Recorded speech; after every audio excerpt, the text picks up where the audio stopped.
इसी क्षण से उत्तराखंड राज्य के समस्त नागरिकों के संवैधानिक और नागरिक अधिकार एक समान हो गए हैं। समान नागरिक संहिता किसी भी धर्म या पंथ के खिलाफ नहीं है। आप यूसीसी का बाप भी लागू कर लो चाहे, आप यूसीसी का बाप भी लागू कर लो चाहे, आप यूसीसी का बाप भी लागू कर लो चाहे, करने का नहीं मुसलमान शादी।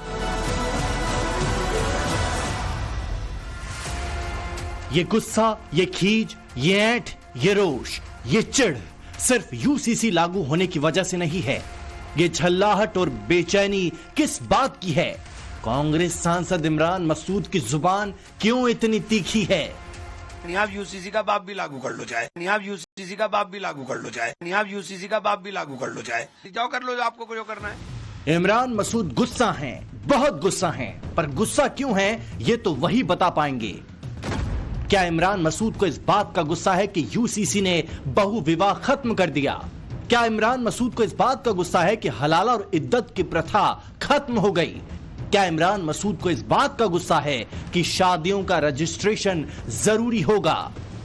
यूसीसी का जिस दिन ये लागू कराया इन्होंने, ये कामयाब हो जाए, इनको सबसे पहले तो मुसलमान की तो छोड़ दीजिए, मुसलमान तो बिना निकाह के शादी करने का नहीं। आप यूसीसी का बाप भी लागू कर लो चाहे, आप यूसीसी का बाप भी लागू कर लो चाहे, आप यूसीसी का बाप भी लागू कर लो चाहे, करने का नहीं मुसलमान शादी। वो निकाह करेगा ही करेगा, बिना निकाह के होने की नहीं शादी। जाओ कर लो जो आपको जो करना है। जो करना है कर लो। वाह, इमरान मसूद के इस बयान को मुसलमानों को बरगलाने वाला क्यों न माना जाए। देश की संसद में बैठने वाले मसूद साहब को यह तो पता होगा कि उत्तराखंड में यूसीसी लागू होने के बाद अब यह कानून बन चुका है, तो ऐसे में इस कानून को न मानने की बात करना क्या अपराध की श्रेणी में नहीं आएगा? वैसे अगर देखा जाए तो बीजेपी के पिछले 4 दशकों के संकल्प पत्र में कई अहम मुद्दे रहे हैं, जिसमें से एक अहम मुद्दा रहा है समान नागरिक संहिता का। और भारतीय जनता पार्टी तमाम विवादास्पद मुद्दे जो उसके रहे हैं, उसकी जो विश लिस्ट रही है, उसमें से तमाम मुद्दों को पिछले 10 साल में वो हासिल करती रही है जो उसने अपने संकल्प पत्र में डाले थे। लेकिन एक मुद्दा रह गया था यूसीसी का, उसे भी आज उत्तराखंड में भारतीय जनता पार्टी की सरकार ने लागू कर दिया और भारतीय जनता पार्टी के संकल्प से सिद्धि का जो मंत्र था उसे और दृढ़ कर दिया। डर की वजह यह भी है, यूसीसी के सभी विरोधियों को यह पता है कि देवभूमि से निकली यूसीसी नाम की ये गंगा सिर्फ उत्तराखंड तक ही नहीं रहेगी, ये आगे बढ़ेगी और खुद अपना रास्ता बनाती जाएगी। क्रोनोलॉजी समझ लीजिए।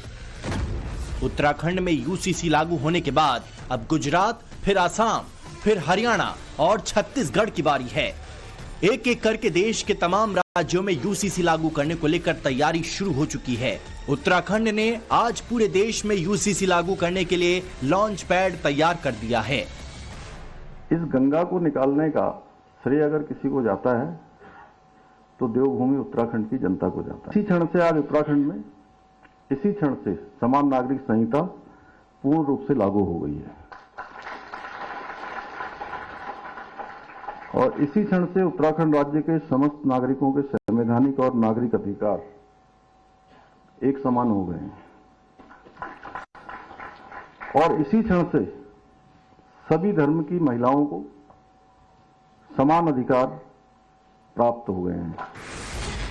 उत्तराखंड को आधार बनाकर अब अलग अलग राज्य भी अपने यहां यूसीसी लागू करने को सिर्फ तैयार नहीं बल्कि तत्पर दिखाई दे रहे हैं। Uttarakhand and Gujarat will bring UCC first and Assam will follow them with some new addition to that bill like Assam model. देखिए, यूसीसी की आपने बात की है, पूरा देश इसको लेकर के गंभीर है, देश के प्रबुद्ध जन इसको लेकर के गंभीर हैं और जब सभी गंभीर हैं तो उसके ऊपर विचार चर्चा चल रही है, जब समय आएगा तो उसको पूरा करेंगे। उत्तराखंड से अनुभव के आधार पर आगे उसकी कार्य योजना निश्चित रूप से बननी चाहिए।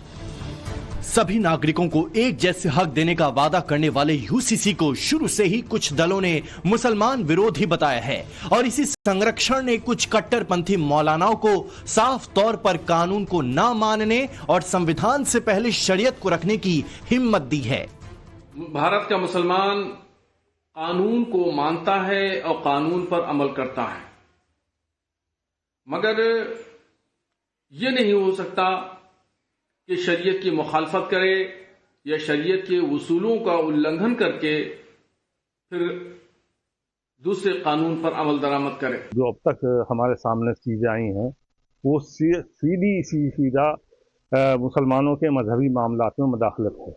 वो मुसलमानों को मजहबी मामलात में दखल देकर उन पर एक तरह से हिंदू लॉ थोपना चाहते हैं या दूसरे वो लॉ थोपना चाहते हैं जो इस्लाम के खिलाफ। यूनिफॉर्म सिविल कोड आप ला रहे हैं जो हमारी शरीयत के खिलाफ होगा, वो तो जो मुसलमान शरीयत पे चल रहे होंगे वो उसको मानेंगे। फिर तो मतलब कानून का उल्लंघन अपराध की श्रेणी में आता है, तो क्या अल्पसंख्यक तबका उस अपराध को करने को तैयार है? देखिए, जो धर्म है वो कानून है।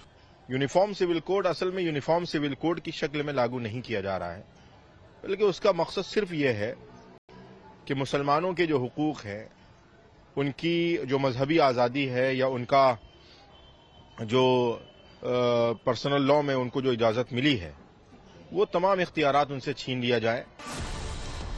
प्रधानमंत्री मोदी हमेशा से यूनिफॉर्म सिविल कोड को सेकुलर सिविल कोड कहते आए हैं। धर्म के नाम पर भेद ना करना और सभी नागरिकों को समान अधिकार देना ही यूसीसी की आत्मा है।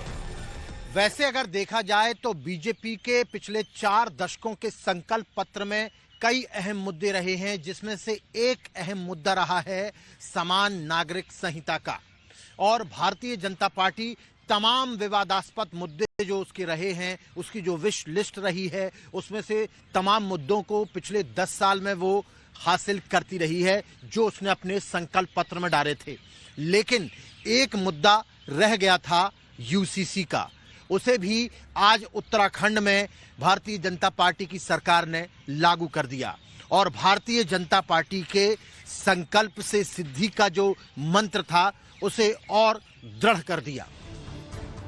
पर क्या इसे लेकर वाकई भ्रम की स्थिति है? आखिरकार यूसीसी पर देश क्या सोचता है, ये जानने की कोशिश सबसे पहले हमने उत्तराखंड के लोगों से की।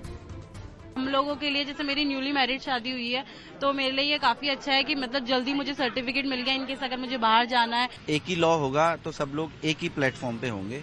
हो सकता है कि उससे हमारे जो कार्यपालिका है और न्यायपालिका बेटर अच्छे तरीके से काम कर पाएगी। नुकसान कुछ नहीं होगा, केवल फायदा ही होगा। सभी समुदायों को एक समान देखा जाएगा तो सबके लिए एक ही है, इक्वालिटी है। मोदी जी का अच्छा कदम है, धामी जी का बढ़िया कदम है।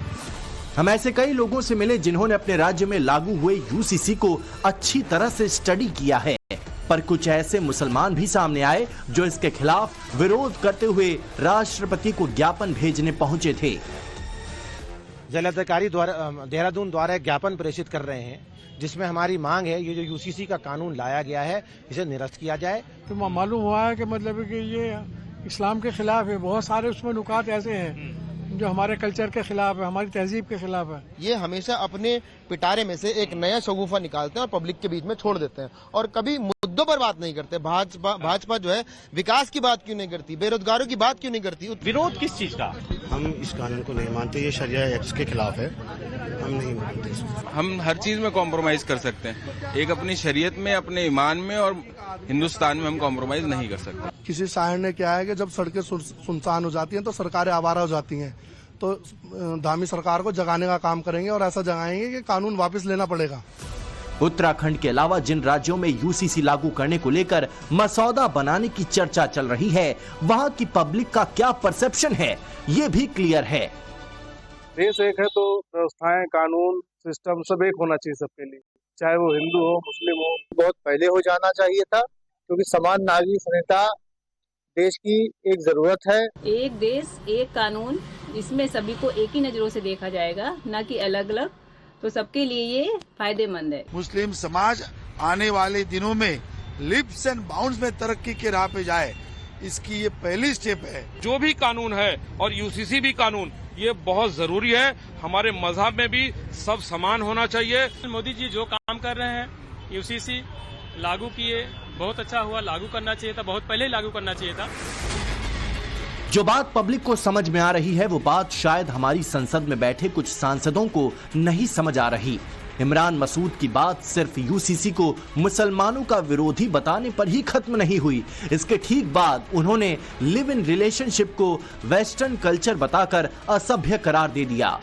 हमारे यहाँ तो लिव इन रिलेशनशिप को मानते ही नहीं। आप एक बात बताओ, हम तो मानते ही नहीं, उसका कोई मतलब नहीं है। सभ्य समाज में इन चीजों का क्या मतलब है भाई? आप वेस्टर्न कल्चर क्यों बात है? आप वेस्टर्न कल्चर को बढ़ावा दे रहे हो। आप लिव इन रिलेशनशिप को दे करके तो आप वेस्टर्न कल्चर को बढ़ावा दोगे।